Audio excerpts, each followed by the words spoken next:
Captain Lyra Moonwhisper stood in the crystal council chambers of Ethros Prime. The room sparkled with blue light from the walls made of pure diamond. She wore her Navy uniform with pride. The golden symbols on her collar showed her high rank in the Ithrani Deep Space Navy. Her long silver hair moved as she walked to the center of the room. The High Council sat in tall chairs that floated above the floor. Their eyes glowed with soft purple light. These were the most powerful elves in their empire. They had ruled space for thousands of years.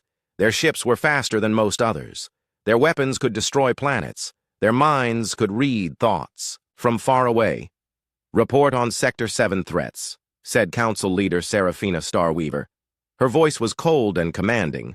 Lyra pulled up a blue screen in the air. Pictures of different alien ships appeared. The Zephyrian pirates are still active near the trade routes. We lost 2 cargo ships last month. The Vorthon rebels continue to fight in the outer colonies. They have new weapons, but nothing we cannot handle. She moved to the next picture. There are strange reports from the rim worlds. Traders talk about a human ship that appears from nowhere. They call it the USS Valkyrie. The stories say it destroys entire pirate fleets alone, then disappears. Several council members laughed. The sound echoed in the crystal chamber like music. "Humans," said Counselor Astrid Silverwind. "Those primitive creatures barely learned to travel between stars. Their technology is thousands of years behind ours." Lyra nodded. "I agree. These are just stories told by frightened traders. Humans live on a few small worlds. Their ships are slow and weak. One of their vessels could never threaten real pirates." "What do human ships look like?" asked another counselor. "Small metal boxes with simple engines," Lyra replied. "They use basic weapons and slow computers. A single Ithrani frigate could destroy 10 human ships without effort." The council members smiled. They had seen human vessels before. The humans looked funny with their short lives and loud voices. They built things with metal instead of crystal. They could not read minds or move objects with thought. They were like children playing with dangerous toys. "Continue your report," Seraphina said. Lyra talked about other threats in different sectors. Space bandits, rogue planets, and old weapons left by dead civilizations. These were real dangers that needed watching. The human ship stories were just entertainment. Far across the galaxy, on the world of Kythera, General Zara Blackthorn read similar reports. Her office was dark and made of black stone. Red lights glowed from the walls. She was tall and strong, with scales instead of skin. Her yellow eyes looked at the data on her screen. The Kytheran Empire was different from the Ithrani. Where elves used crystal and light, the Kytherans used metal and fire. They were warriors who conquered worlds through battle. Their ships had thick armor and powerful guns. They did not need to read minds when they could simply destroy their enemies. "Commander Vex," Zara called to her aide. He was a younger Kytheran, with green scales and sharp teeth. "What do you think of these human ship reports?" Vex looked at his tablet. "Impossible, General. Humans are weak. We conquered 3 of their colonies last year. They surrendered after 1 battle. Their weapons could not even scratch our ship hulls." Zara remembered that fight. The humans had brave hearts but weak bodies. Their ships moved slowly. Their shields failed quickly. She felt almost bad about winning so easily. "Almost. The reports say this ship destroyed a pirate base with 50 vessels," Vex continued. "Humans do not have such power. Their biggest ships carry maybe 20 small guns. Our scouts counted their fleet strength last year. They have less than 100 ships total." "And we have over 10,000, Zara said with pride. The Kytheran fleet was the largest in this part of the galaxy. Their dreadnoughts could crack moons in half. Their fighters moved like deadly insects through space. She closed the report file. "Mark this as low priority. Send 1 patrol ship to investigate if you must. The humans are not worth our time." Both alien leaders made the same mistake that day. They thought they knew everything about humans. They had seen human ships and counted human weapons. They had fought human soldiers and won easily. But they had never seen the best that humanity could build. The USS Valkyrie was not like other human ships. It was built in secret using new technology. Only a few people knew it existed. The alien spies who watched human worlds never saw it being made. The alien computers that counted human ships did not know about it. While the elves laughed in their crystal towers and the reptiles planned in their stone halls, The Valkyrie moved through dark space. Captain Amy Sullivan and her crew protected human colonies from pirates and slavers. They saved innocent people and kept trade routes safe. But the aliens did not know this. They thought all humans were weak and helpless. They believed their own power made them safe from any threat. This mistake would cost them more than they could imagine. The galaxy was about to learn that sometimes the smallest dog has the biggest bite. Sometimes the newest student knows things the old masters forgot. Sometimes myths and legends are real. Ethrani and Kitharans would soon discover that underestimating humans was the last mistake many of them would ever make. Captain Amy Sullivan sat in her command chair on the bridge of the USS Valkyrie. The bridge was clean and white with soft blue lights. Computer screens showed star maps and ship systems. Everything looked calm and peaceful. But Amy knew that looks could lie. "Report, Beth," she said to her first officer. Lieutenant Commander Beth Martinez looked at her tablet. She was a smart woman with dark hair and quick eyes. "3 more pirate attacks this week, Captain. They hit the mining station at Kepler 4, took all the rare metals and captured 20 workers. Amy felt angry but kept her voice steady. "Any word on where the pirates went?"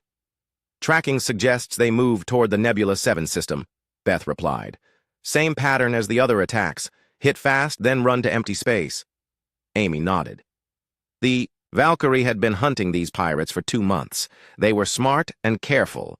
They only attacked weak targets, then disappeared. But everyone made mistakes eventually. "Set course for Nebula 7, Amy ordered. "Full stealth mode." The Valkyrie was not like other human ships. Where most human vessels were built for cargo or simple patrol duties, the Valkyrie was made for war. Her hull was covered in adaptive armor that could change to stop different weapons. Her engines used quantum tunneling technology that let her move faster than anything else in space. Most importantly, she had an advanced computer that could think almost like a human. This AI helped aim weapons and plan battles. It could predict what enemies would do before they did it. The other human ships did not have this technology yet. The bridge crew worked quietly as the ship moved through hyperspace. Amy watched the stars blur past on the main screen. She thought about her orders. From Earth Command: protect human colonies, stop pirates and slavers, do not reveal the full power of human technology. That last part was the hardest. Amy wanted to show the galaxy that humans were strong, but Earth Command said it was too early. Let the aliens think humans were weak for now. Let them make mistakes. "Dropping out of hyperspace," announced Lieutenant Commander Maria Rodriguez from the pilot station. She was the best pilot Amy had ever seen. She could fly the ship through asteroid fields, like they were empty space. The stars stopped moving. Ahead of them floated a huge asteroid mining station. It looked damaged. Pieces of metal drifted around it like wounded birds. Emergency lights flashed red in the darkness. "I'm reading life signs," said Commander Rachel Green from the weapons station. "About 50 people still on the station. They're in the emergency shelters." "Any sign of the pirates?" Amy asked.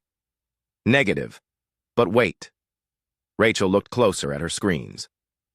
"Captain, I'm picking up 3 ships approaching fast. They're not human." Amy felt her heart speed up. "Can you identify them?" Ithrani design. 1 heavy cruiser and 2 escorts. They're broadcasting on all frequencies. The main screen changed to show a beautiful elf woman with silver hair and purple eyes.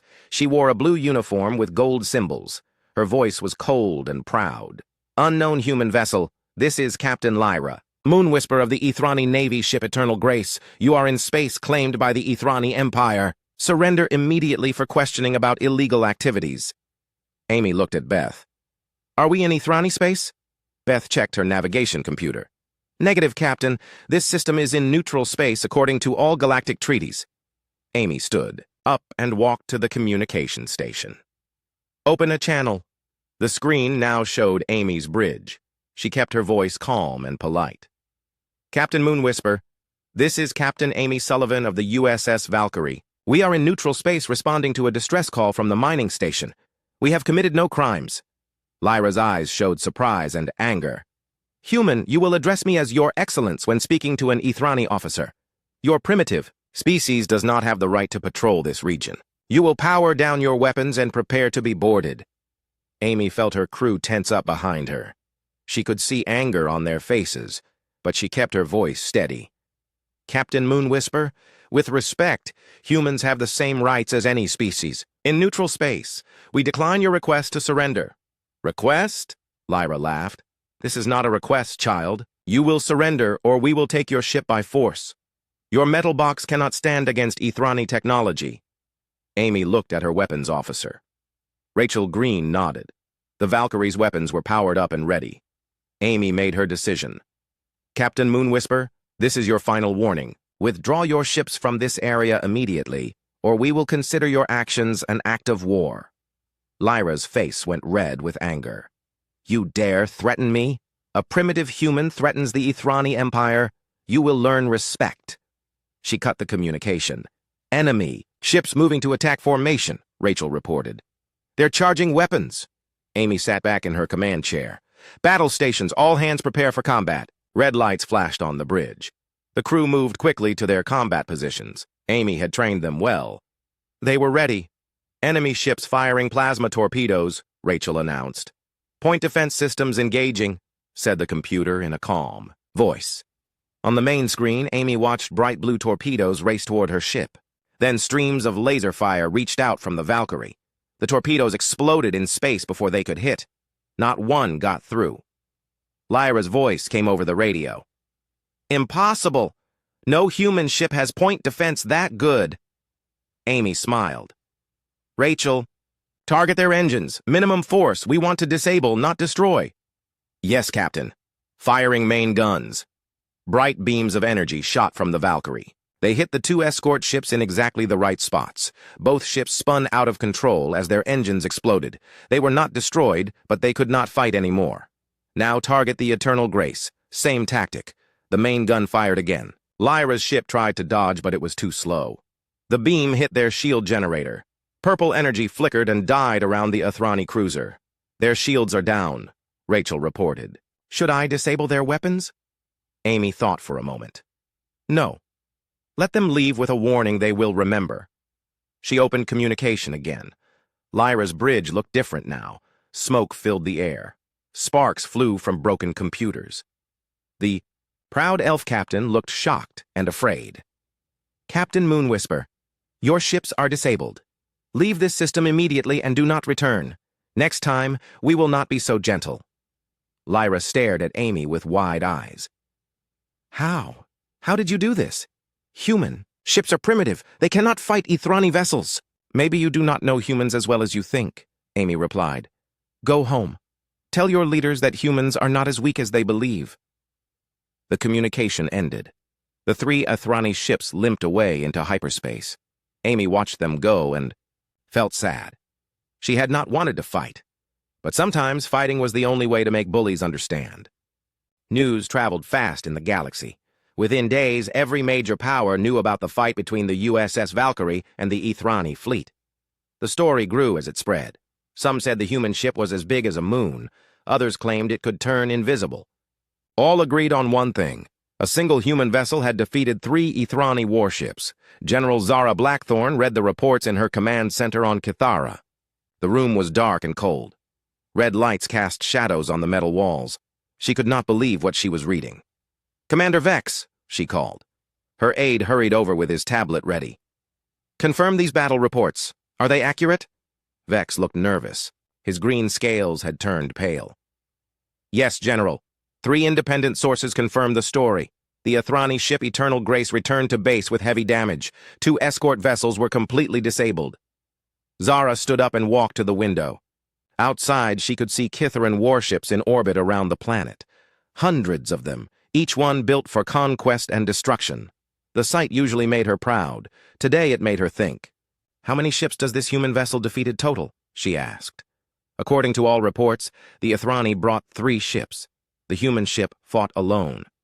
Zara turned around. And our intelligence says humans are weak. Yes, General. Our last assessment showed human ships to be primitive and slow. Their weapons are basic projectile guns. Their armor is simple steel plating. Then how did one human ship defeat 3 Ethrani vessels?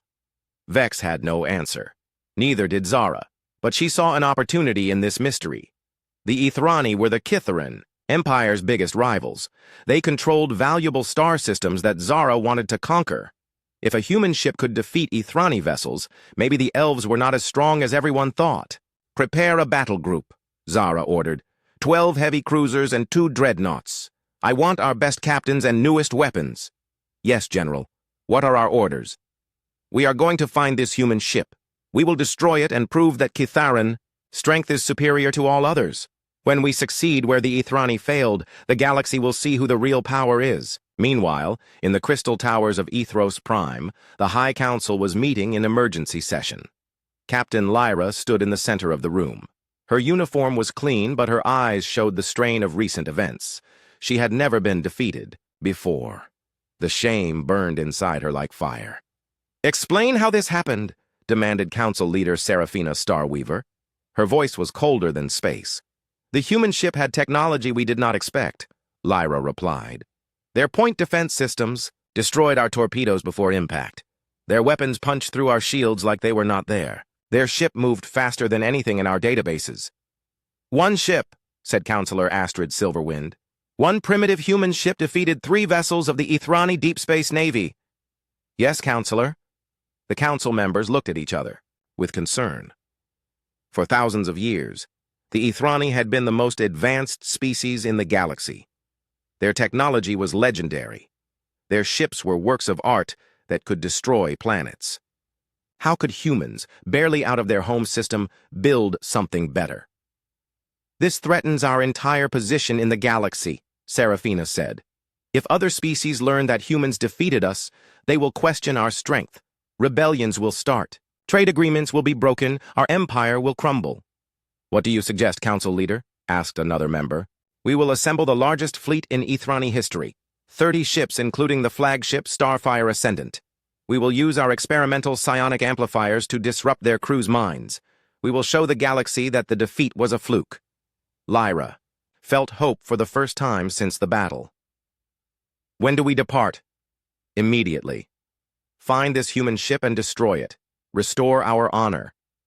Far away in the Nebula 7 system, the USS Valkyrie floated near a hidden space station. The station was small and built into a large asteroid. Only a few people knew it existed.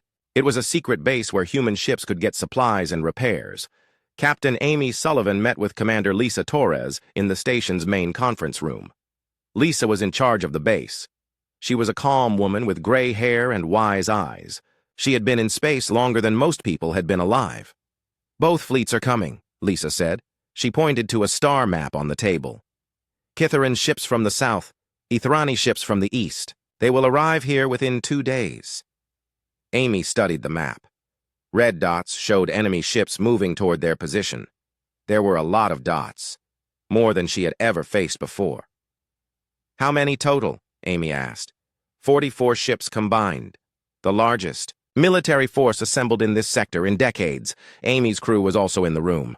Beth Martinez looked worried. "Captain, the Valkyrie is good, but we cannot fight that many ships at once." "We could run," suggested Maria Rodriguez. "The ship is fast enough to escape." Amy considered this. The Valkyrie could probably outrun the alien fleets. But running would expose the secret base. Lisa and her people would be captured or killed. The aliens would learn about human technology too early. "No," Amy decided. "We stand and fight." Commander Rachel Green checked her tablet. "Captain, I have been running battle simulations. Even with our advantages, the odds are not good." "Then we will have to make our own odds," Amy replied. She looked at the star map again. The enemy fleets were large and powerful. But they were also proud and arrogant. That could be used against them. Major Kate Williams, the ship's tactical officer, had been quiet until now. She was a small woman, but her mind was sharp as a laser. "Captain, I have an idea. The enemy fleets hate each other almost as much as they want to destroy us." "Go on," Amy said. "What if we let them find each other first? Let them fight while we stay hidden, then attack when they are weakened." Amy smiled. "I like it. But we need to be careful. If we wait too long, the winner will be strong enough to destroy us." "There is something else," Lisa said. "The nebula gases interfere with sensors and communications. If we can draw them deeper inside, they will lose coordination." Amy nodded. Perfect. We will use their strength against them. The crew spent the next hours planning the battle. They studied the nebula's structure and the enemy fleet movements. They prepared weapons and checked systems. Everyone knew this would be the biggest fight of their lives. As the alien fleets approached, Amy stood on her bridge and watched the stars. Soon, those stars would be filled with enemy ships and weapon fire. The USS Valkyrie would face impossible odds against ancient empires with thousands of years of experience. But Amy was not afraid. Humans had always been good at winning fights they were supposed to lose. Today would be no different. The Crimson Nebula stretched across space like a giant red cloud. Inside its swirling gases, 3 fleets moved toward their destiny. The Athrani ships came from the east, their crystal hulls glowing with blue light. The Catharan vessels approached. From the south, black metal forms with glowing red weapons. Between them, hidden in the nebula's heart, waited the USS Valkyrie. Captain Amy Sullivan watched her screens as the enemy fleets detected each other. She could see the surprise in their movements. Neither side had expected to find their rivals here.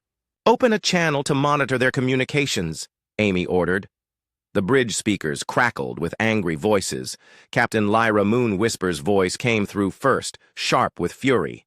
"General Blackthorn, what are you doing in this system? This is Athrani business." General Zara's reply was just as angry.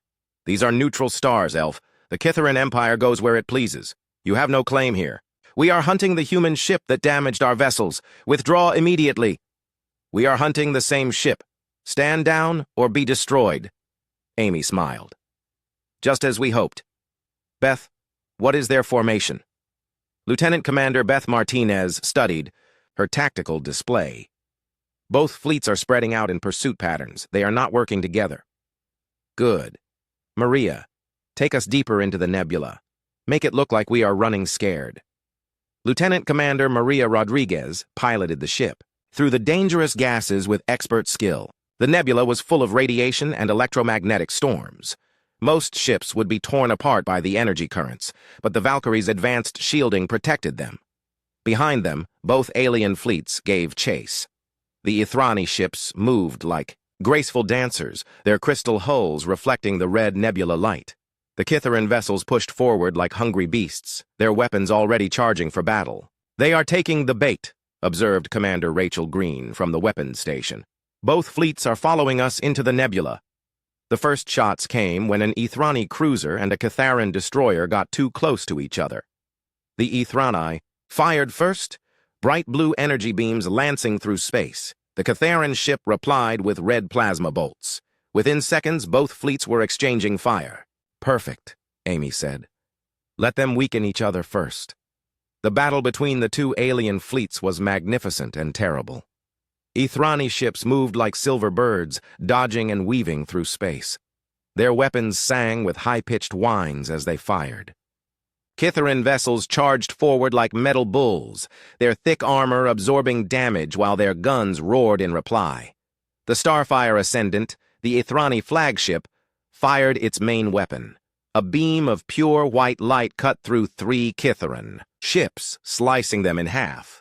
But the Kitharan dreadnought Ironhammer launched a spread of fusion torpedoes that overwhelmed an Athrani cruiser's shields and blew it apart. "The nebula is working to our advantage," reported Lieutenant Jennifer Walsh from the computer station. She managed the ship's advanced AI systems. "Their sensors are confused by the radiation. They cannot coordinate properly." Amy watched as both fleets spread out through the nebula, chasing shadows and fighting each other. Individual ships became separated from their groups. This was exactly what she had planned. "Now we strike," Amy announced.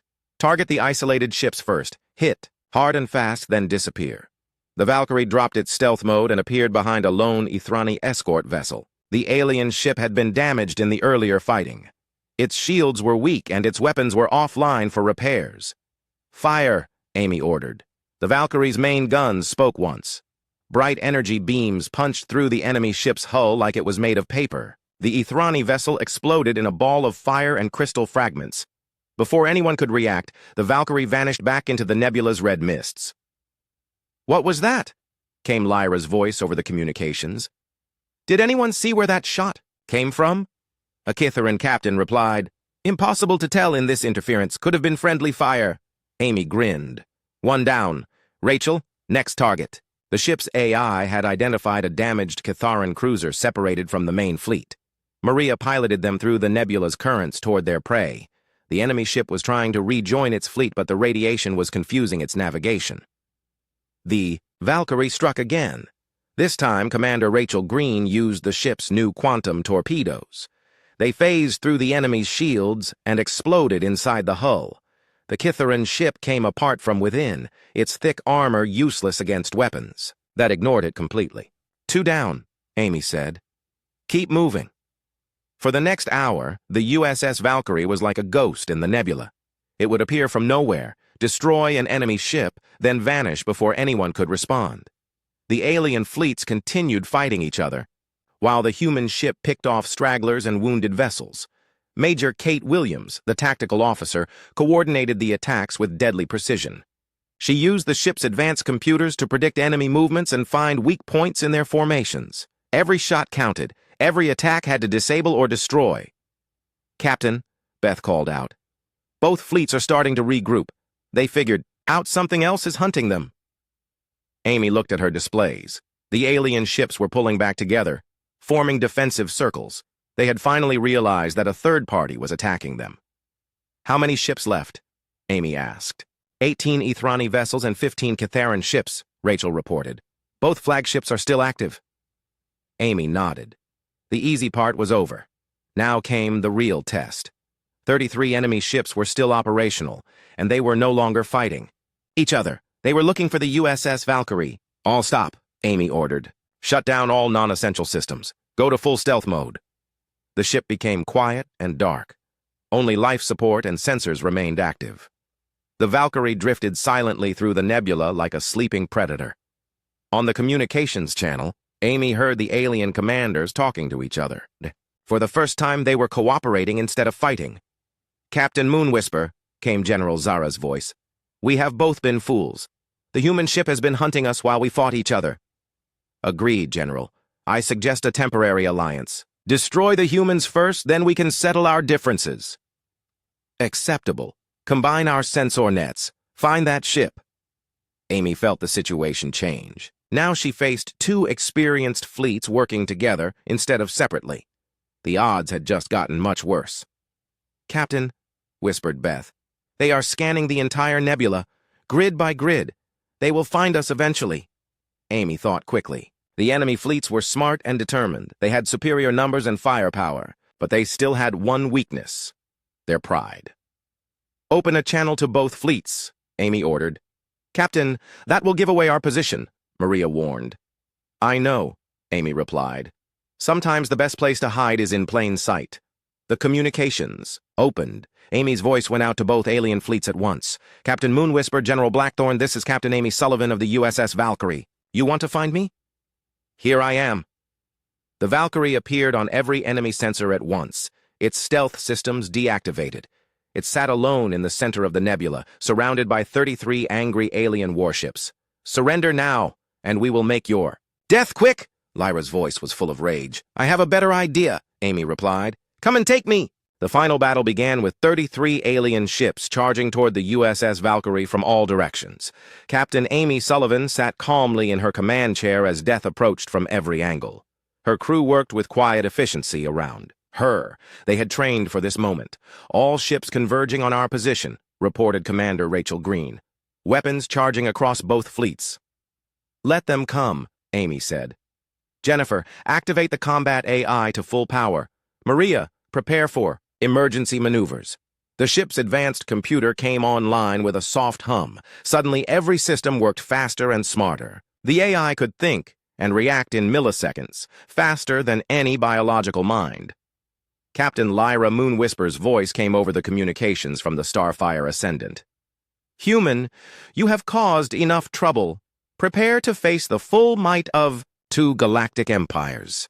General Zara Blackthorn added from her dreadnought, Your death will be remembered as the day lesser species learned their place. Amy opened her own channel. You want to know the truth about humans? Let me show you. The alien fleets opened fire all at once. Hundreds of energy beams and missiles filled space around the Valkyrie. It looked like a star had exploded in the nebula's heart. No ship could survive such an attack. But the USS Valkyrie was not like other ships. "Adaptive defenses online," announced the computer in its calm voice. "Phase shift technology activated." The Valkyrie seemed to flicker and became translucent. Enemy weapons passed right through it like it was made of air. The ship had temporarily shifted into another dimension, becoming untouchable. "Impossible," gasped Lyra. "No species has phase technology." "Humans do," Amy replied. The ship solidified again and fired its main guns. Bright beams reached out and struck the nearest Ithrani cruiser. The enemy vessel exploded instantly. The Valkyrie began to move through the enemy formation like a deadly dancer. Its AI predicted every enemy shot and dodged them perfectly. When it could not dodge, the adaptive armor changed to absorb the impact. When armor was not enough, the phase shift made the ship intangible. Commander Patricia Hayes, the chief engineer, pushed the ship's systems beyond their normal limits. "Engines at 120%, Captain. All systems holding steady."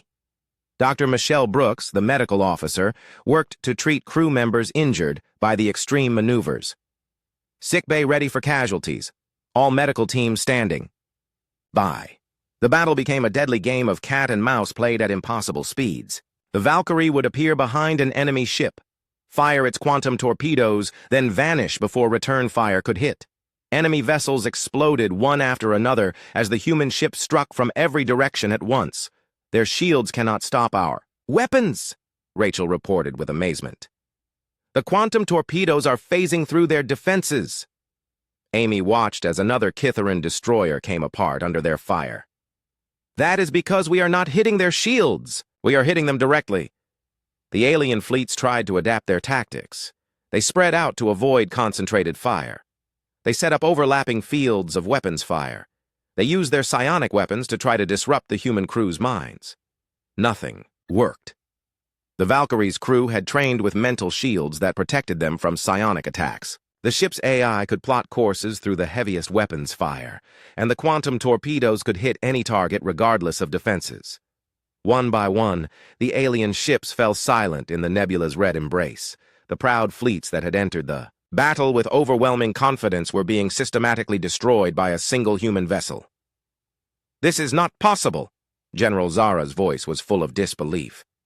"One ship cannot defeat two entire fleets." "You underestimated us," Amy replied as her guns destroyed another Kitharan cruiser. "You thought humans were primitive. You were wrong." The Starfire Ascendant and the Iron Hammer, the two flagships, moved together for a final desperate attack. They combined their most powerful weapons into one massive beam of energy that could destroy a moon. The beam struck the Valkyrie directly. For a moment, space was filled with blinding light. When it faded, the human ship was still there, completely undamaged. "Adaptive armor absorbed the impact," reported the computer. "All systems normal." Amy stood up from her chair. "Our turn. Rachel, target both flagships. Full power." The Valkyrie's main guns charged to maximum energy. When they fired, twin beams of pure destruction reached out across space. They struck both alien flagships at the same moment. The mighty vessels, pride of their respective empires, exploded in twin balls of fire. Captain Lyra and General Zara died, still not understanding how they had been defeated. The remaining alien ships stopped fighting. Their commanders were dead. Their weapons were useless. Their proud fleets were destroyed. A few tried to escape, but the Valkyrie was faster. Soon only 5 ships remained, drifting helplessly in the nebula. Amy opened communications to the survivors. "This is Captain Sullivan. Your fleets are defeated. Surrender now, and you will be treated with honor." The alien captains had no choice. They powered down their weapons and waited for instructions.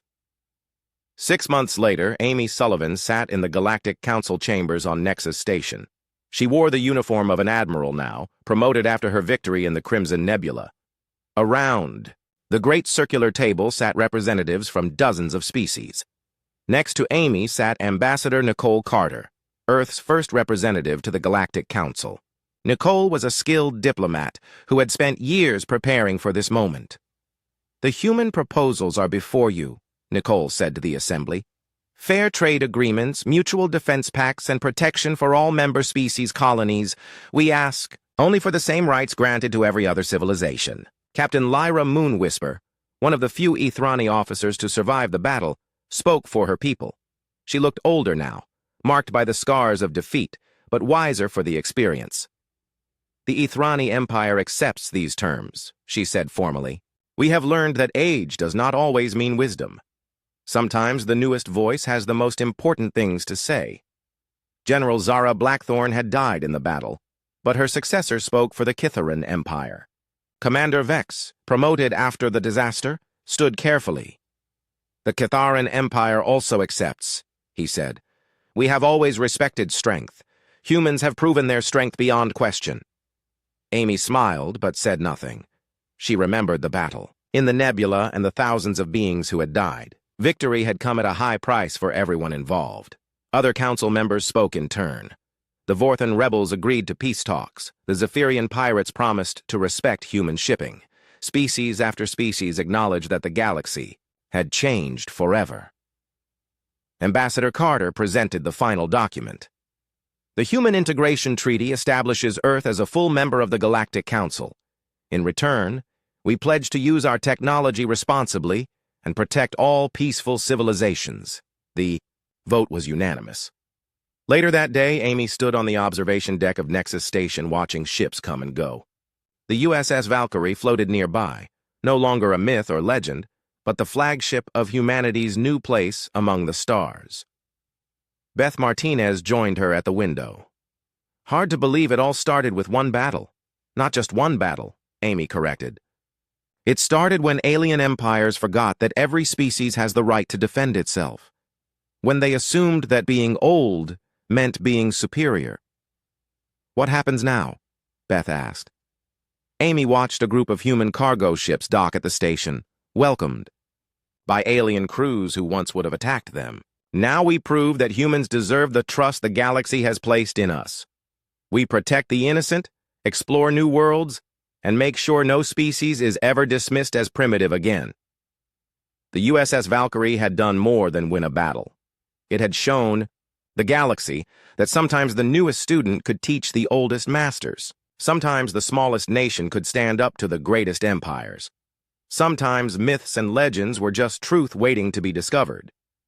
In the end, the alien empires had been right about one thing. Humans were different from other species. But they had been wrong about what that difference meant. Humans were not weaker because they were young. They were stronger because they never stopped growing. The galaxy would never make that mistake again.